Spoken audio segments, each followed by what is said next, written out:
텅 빈 거실에 남겨진 낡은 구두 한 켤레가 놓여 있습니다. 주인은 이미 이 세상 사람이 아닙니다. 그 구두 옆에 앉아 한참을 바라보는 한 여성의 눈가에 마른 눈물 자국이 번져 있습니다. 30년을 함께 살아온 남편이 지난달 심장마비로 갑자기 세상을 떠났고 장례를 치르고 나서야 그녀는 비로소 깨달았습니다. 앞으로의 생활비를 어떻게 마련해야 하는지 아무것도 준비된 게 없다는 사실을 말입니다.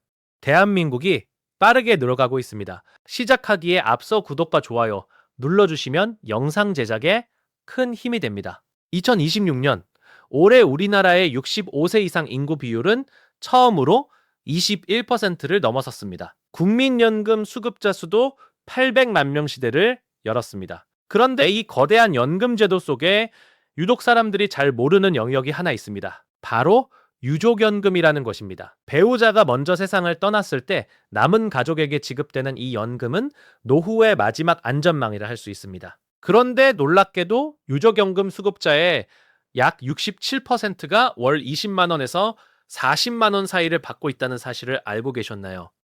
2025년 9월 기준 유족연금 월평균 수급액은 38만 원으로 노령연금 평균액 68만 원의 절반 수준에 불과합니다. 평생을 함께한 반려자를 잃고도 생활고에 시달려야 하는 이 가혹한 현실을 오늘 영상에서 완벽하게 파헤쳐 보겠습니다. 누가 받을 수 있는지, 얼마나 받는지, 그리고 어떤 선택이 가장 유리한지까지 빠짐없이 알려드리겠습니다. 자, 이제 유족연금이라는 제도의 심장부로 들어가 보겠습니다. 먼저 이 연금을 받으려면 돌아가신 분이 일정한 조건을 충족해야 합니다. 국민연금 가입 기간이 10년 이상이거나 사망일로부터 5년 전까지의 기간 중 보험료를 3년 이상 납부했어야 합니다. 또는 이미 노령연금이나 장애등급 2급 이상의 장애연금을 받고 있던 분이 사망한 경우에도 유족연금이 발생합니다. 여기서 중요한 것은 유족이라는 단어의 법적 정의입니다. 단순히 가족이라고 해서 모두 유족연금을 받을 수 있는 것이 아닙니다. 사망자에 의하여 생계를 유지하고 있던 가족이어야 하며 배우자가 1순위이고 그 다음이 25세 미만 자녀 그리고 60세 이상 부모 순서로 수급권이 정해집니다. 여기서 배우자에는 법률혼뿐 아니라 사실혼 관계도 포함된다는 점이 특별합니다. 자, 그러면 가장 핵심적인 질문으로 넘어가겠습니다. 유족연금은 도대체 얼마나 받을 수 있는 것일까요? 금액은 돌아가신 분의 가입 기간에 따라 크게 달라집니다. 가입 기간이 10년 미만이면 기본연금액의 40%를 받습니다. 10년 이상 20년 미만이면 50% 그리고 20년 이상이면 60%를 받게 됩니다. 예를 들어서 남편이 20년 이상 국민연금에 가입하고 월 150만 원의 노령연금을 받고 있었다면 유족연금은 그 60%인 90만 원이 됩니다. 반대로 가입 기간이 8년밖에 안 되는 분이 사망했다면 기본연금액의 40%만 받게 되니 금액이 상당히 줄어들게 됩니다. 바로 이 지점에서 많은 분들이 간과하는 치명적인 함정이 등장합니다. 만약 남은 배우자 본인도 국민연금, 노령연금을 받고 있다면 어떻게 될까요? 안타깝게도 두 연금을 온전히 다 받을 수는 없습니다. 국민연금법 제56조 중복급여 조정 규정에 따라 하나만 선택해야 합니다. 선택지는 두 가지입니다. 첫 번째는 배우자의 유족연금을 선택하고 본인의 노령연금을 포기하는 것입니다. 두 번째는 본인의 노령연금을 유지하면서 유족연금의 30%를 추가로 받는 것입니다. 구체적인 사례를 통해 어떤 선택이 유리한지 따져보겠습니다. 남편이 월 150만 원 노령연금을 받다가 사망했고 아내의 노령연금이 월 100만 원이라고 가정하겠습니다. 남편의 가입 기간이 20년 이상이라면 유족연금은 90만 원입니다. 아내가 유족연금만 선택하면 월 90만 원을 받게 됩니다. 반면 아내가 본인의 노령연금 100만 원을 선택하면 여기에 유족연금의 30%인 27만 원이 더해져 총 127만 원을 받습니다. 이 경우에는 본인 노령연금을 선택하는 것이 37만 원이나 더 유리한 셈입니다. 하지만 모든 경우가 이렇지는 않습니다. 만약 아내의 노령연금이 월 40만 원으로 적다면 상황이 완전히 뒤집어집니다. 본인 노령연금 40만 원에 유족연금의 30%인 27만 원을 더하면 67만 원인 반면 유족연금 90만 원을 그대로 선택하는 것이 23만 원이나 더 많습니다. 그러니까 반드시 양쪽을 꼼꼼히 계산해 본 뒤에 결정해야 한다는 것입니다. 이것을 모르고 무작정 하나를 선택했다가 수십만 원씩 손해를 보는 분들이 실제로 적지 않습니다. 이제 유족연금을 둘러싼 또 하나의 중요한 현실을 이야기하겠습니다. 바로 지급정지라는 무서운 규정입니다. 배우자가 유족연금을 받기 시작한 뒤 처음 3년 동안은 소득과 상관없이 유족연금이 그대로 나옵니다. 그런데 3년이 지나면 상황이 달라집니다. 소득이 있는 업무에 종사하는 경우 55세가 될 때까지 유족연금 지급이 정지될 수 있습니다. 여기서 소득이 있는 업무란 월평균 소득이 전체 가입자 평균 소득월액을 초과하는 경우를 말합니다. 쉽게 말하면 일정 금액 이상을 벌면 유족연금이 멈춘다는 뜻입니다. 사별의 슬픔 속에서도 생계를 위해 일을 해야 하는데 열심히 일하면 연금이 끊기는 이 모순적인 구조가 많은 유족들의 가슴을 아프게 하고 있습니다. 또 하나 반드시 알아야 할 것이 있습니다. 재혼을 하면 유족연금 수급권이 완전히 소멸됩니다.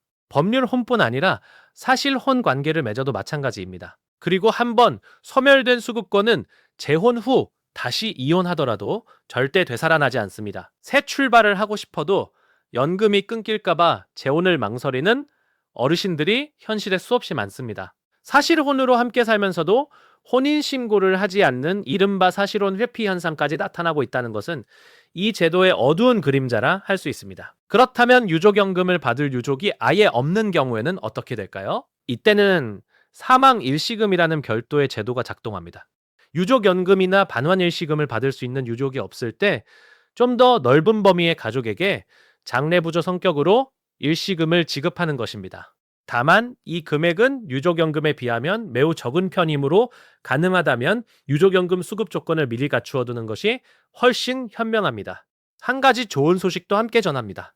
유족연금은 소득세가 부과되지 않는 비과세 대상입니다.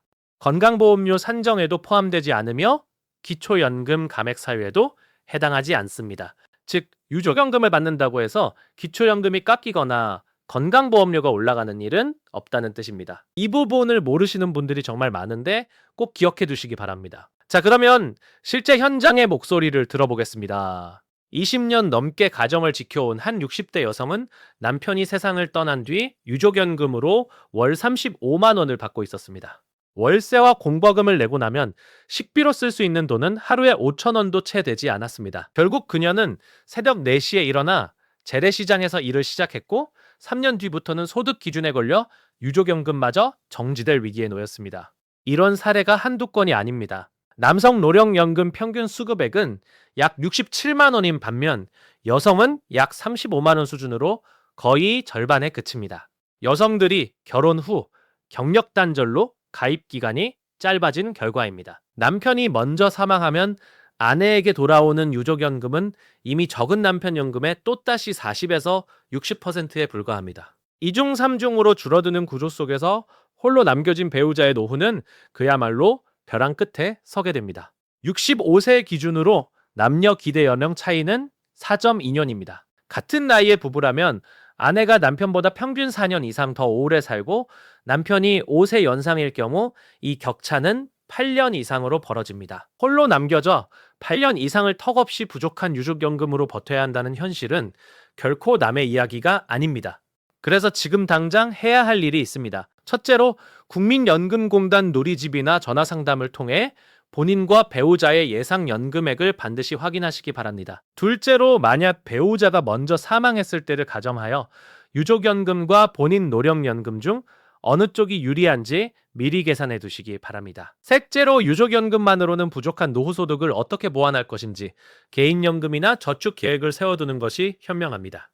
유족연금 청구는 수급권이 발생한 날부터 5년 이내에 해야 합니다. 이 기한을 넘기면 청구 자체가 불가능해지니 사별 직후 슬픔 속에서도 반드시 챙겨야 할 절차입니다. 필요한 서류는 사망진단서와 가족관계증명서, 그리고 통장사본이며 국민연금공단에 직접 방문하거나 우편으로 신청할 수 있습니다. 오늘 이 영상을 보신 분들은 최소한 유족연금이라는 제도의 존재와 그 핵심을 이해하셨을 겁니다. 평생을 함께한 사람을 먼저 보내는 슬픔은 어떤 돈으로도 위로할 수 없지만 남겨진 사람의 일상까지 무너뜨려서는 안 됩니다. 제도를 아는 것과 모르는 것의 차이가 한 달에 수십만 원의 차이를 만들어내는 것이 바로 지금 이 시대의 현실입니다. 부디 오늘 영상의 내용을 가까운 부모님이나 형제자매에게도 꼭 알려주시기 바랍니다. 우리 모두의 노후가 조금이라도 더 안전해지는 그날까지 함께 준비해 나가겠습니다.